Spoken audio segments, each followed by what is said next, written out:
The man was handcuffed by 2 police officers after just drinking a cup of coffee and had to be sent to prison for 20 years. But the man calmly said that within 90 seconds, 2 things will happen here. Firstly, the phone on the wall will ring. Secondly, the sheriff wearing a hat will go to prison. The 2 police officers burst into laughter as soon as they heard it, but the next second, the phone really rang. The man kindly reminded the sheriff to go and pick it up. It was from Colonel Susan of the gendarmerie. Originally, the sheriff took advantage of his position and collaborated with 4 beaten men outside to commit the vicious act of kidnapping illegal immigrants. Eventually, the man discovered the crime and handed over all the evidence to the gendarmerie.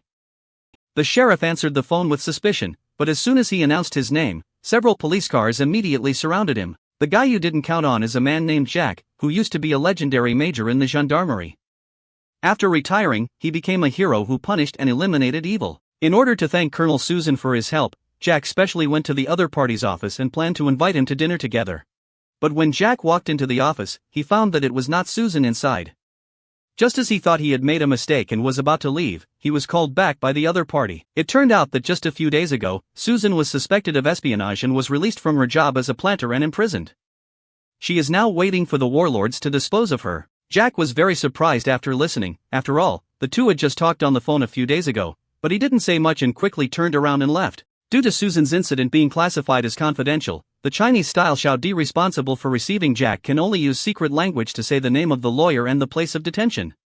He hopes that Jack can help restore Susan's innocence. However, when he found a lawyer to inquire about the situation, the other party threw out a lawsuit from Jack, accusing him of abandoning his wife and daughter, and refusing to pay child support. And my daughter Munsa is already 15 years old this year, which is confusing Jack. He immediately screened all his past experiences, but never left a single impression. However, he secretly left a photo of Munsa and continued to inquire about Susan's situation. The lawyer claimed to have found a hard drive in his home, which was full of confidential national documents, so the military suspected him of engaging in espionage operations. However, this may also be framed by someone, and the specific situation will only be understood when I see Susan herself tomorrow. Helpless, Jack could only patiently wait for a day. However, as soon as he arrived at the nearby restaurant for dinner, a black sedan followed him. But just as the 2 were tinkering with their new weapons, they found that the target was nowhere to be found. Just as the 2 were shirking responsibility, Jack suddenly knocked on the car window and showed me jump back.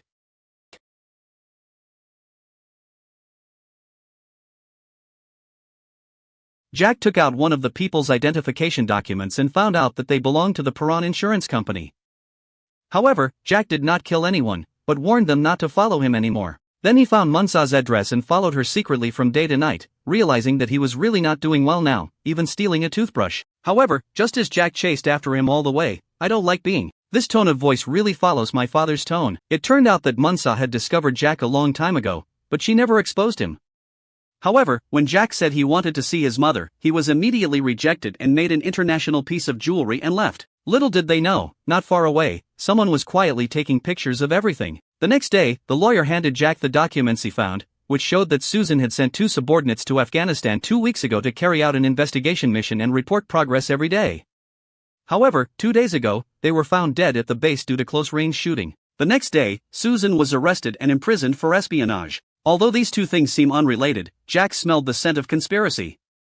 He believed that he had been tracking and killing those 2 expatriate soldiers all along to isolate Susan and then find an opportunity to kill her. Therefore, they must rescue Susan tonight. But the lawyer believes that this is just speculation and has no factual basis at all. But Jack insisted on his own approach and had the lawyer wait for the phone to act together. At night, when Czechoslovakia was ready to call the lawyer, they found that there was no answer at all. It turns out that the lawyer at this time has been kidnapped, and the assassin is the one who secretly filmed Jack. He wanted to know what information the lawyer had revealed to Jack, but the lawyer insisted on talking for 10 minutes without saying any useful information until he was beaten to death by a cruel killer. And Jack was taken back to the gendarmerie the next day, on the grounds that after meeting during the day, the lawyer died in his own home at night. Jack was unable to provide an alibi and was charged with murder of a senior officer due to injuries on his 2 fists. He is now being sent to prison for investigation. Jack thought he was going to be handed over to the local police, but he didn't expect them to say he was locked up with Susan. So Jack no longer made an excuse. After all, he was in the category of not being able to approach Susan, which happened to bring him a chance. Therefore, during the process of entering prison, Jack constantly observed the location inside and peeked at Susan's detention location from the surveillance footage. However, just as the lawyer was urging him to reveal the details, Jack found that the two people who had previously followed him to prison also followed closely behind. This is clearly coming towards Susan. So Jack used the excuse of not having breakfast to support his lawyer, then secretly borrowed cash and car keys. While taking advantage of Xiaohei's imprisonment, he suddenly launched an attack and knocked him unconscious with a combination of punches. He then changed into the other person's clothes and quickly found the cell where Susan was being held. At this moment, the two were preparing to forcibly transfer Susan. At a critical moment, Jack promptly took action to overturn them and told Susan that these two were here to kill him and silence him. Although Susan expressed doubts about all of this, she still cooperated with Jack to solve the several people. Subsequently, the two began preparing to escape from prison.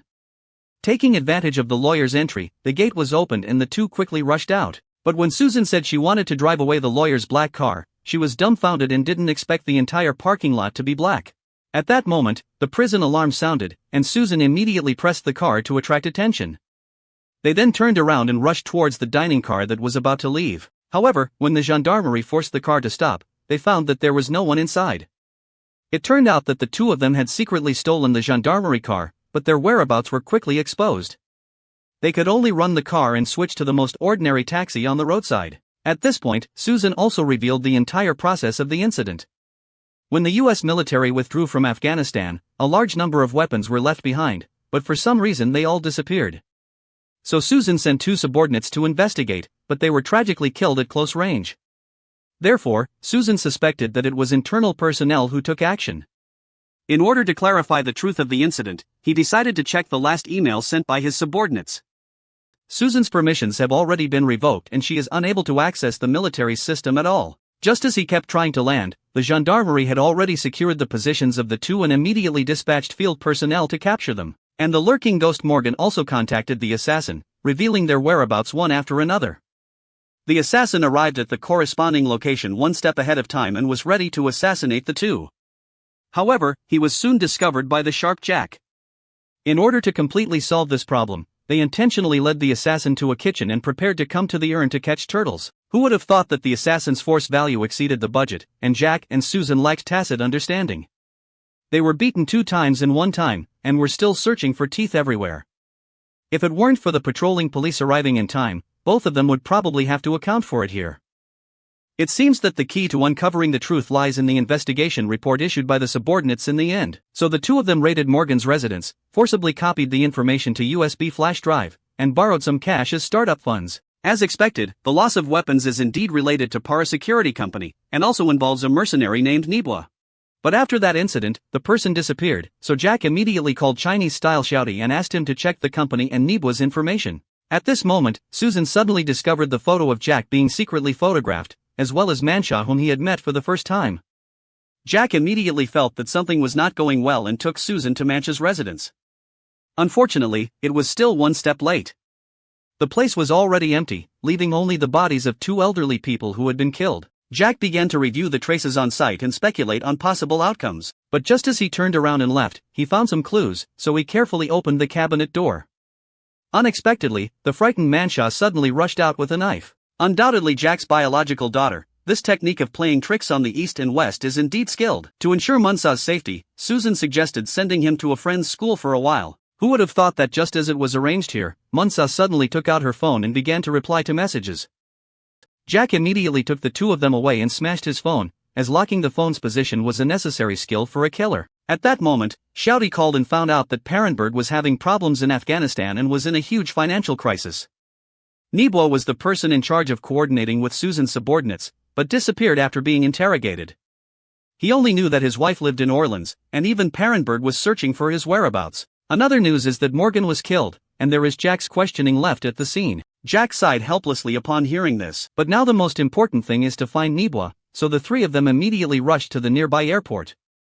Little did they know that just as they boarded the plane, they were being targeted by people who had already been ambushed. However, Jack didn't pay attention. Instead, as the plane was about to land, he took the initiative to approach and reveal the other person's identity. Before he could react, he fainted and then took out his phone for Susan to check. He followed him all the way to the bathroom, killed the other person who didn't have time to replace his pants, and kindly helped him close the door. Subsequently, Jack dialed the killer's phone and, based on the content and tone of their conversation, he guessed that they must be blocking the attack route.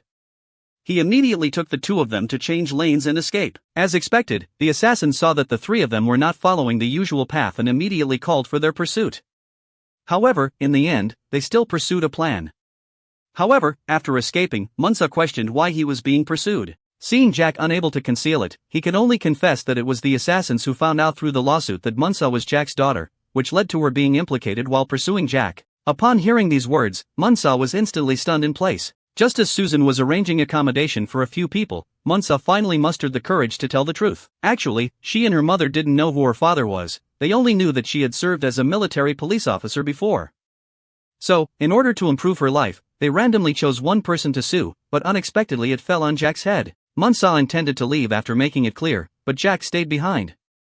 Firstly, it was very dangerous for him to go out now, and secondly, after these days of contact, Jack's heart also yearned for this familial bond. After the few people settled down, Jack disregarded Susan's persuasion and went alone to find Niebuhr's wife to inquire about the news. But as soon as he received the other person's photo, he was surrounded by several assassins in the middle of the road. But these guys are not very competitive. They were knocked to the ground by Jack just a few times, and they really played poorly with a good hand. When Jack returned to the hotel, he happened to see Susan calling for Munsa, a woman's self-defense technique.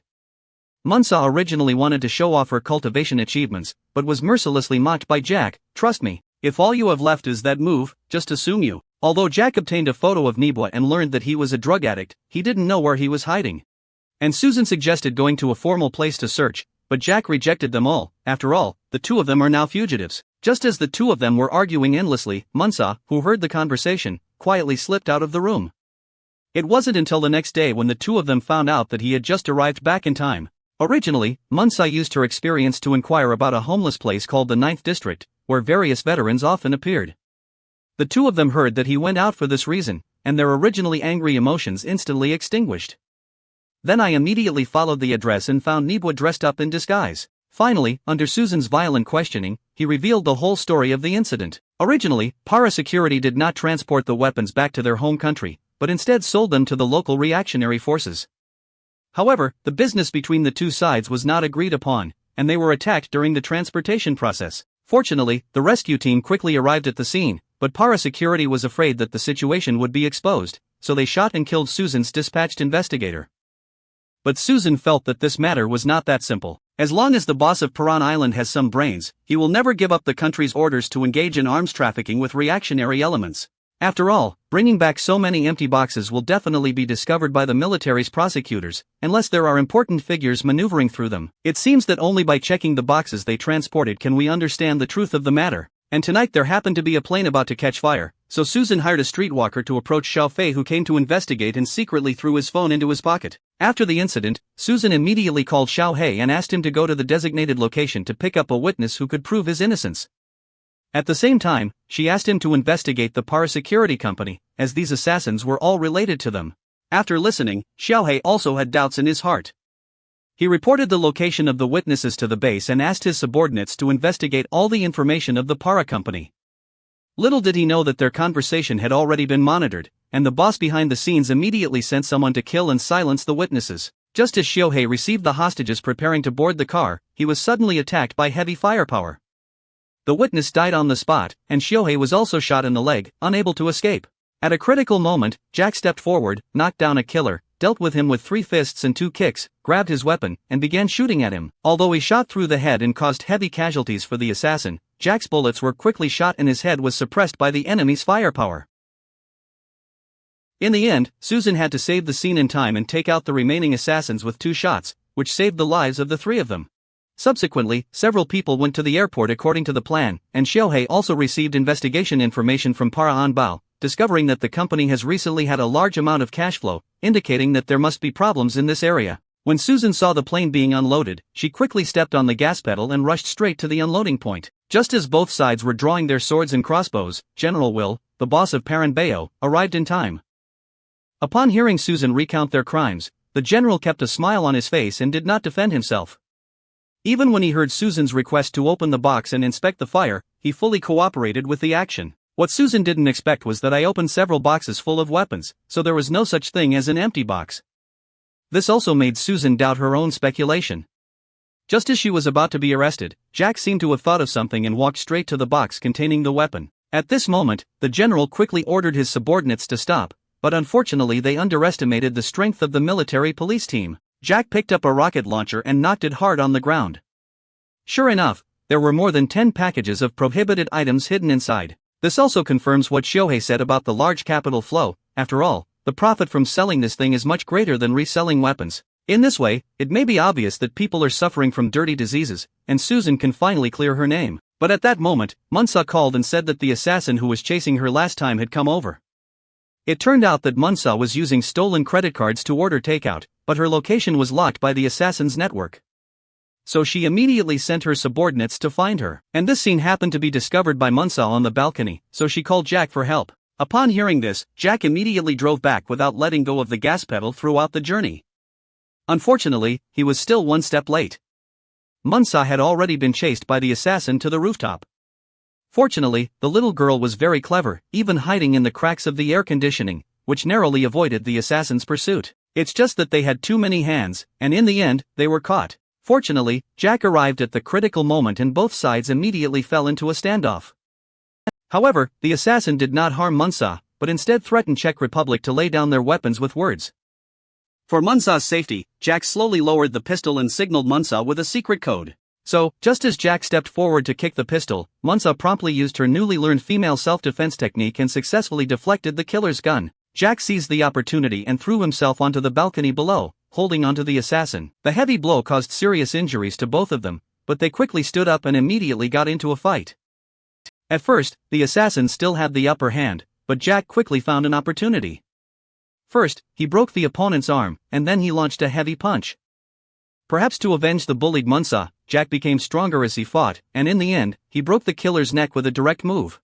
At this point, all crises have been resolved. Finally, Susan cleared her suspicions and transformed into the handsome Major again, while Jack continued to transform into a hero and embarked on a quarrel of punishing and eliminating evil. Although I finally found out that Manshaw was not my daughter, I had an extra concern for her from then on.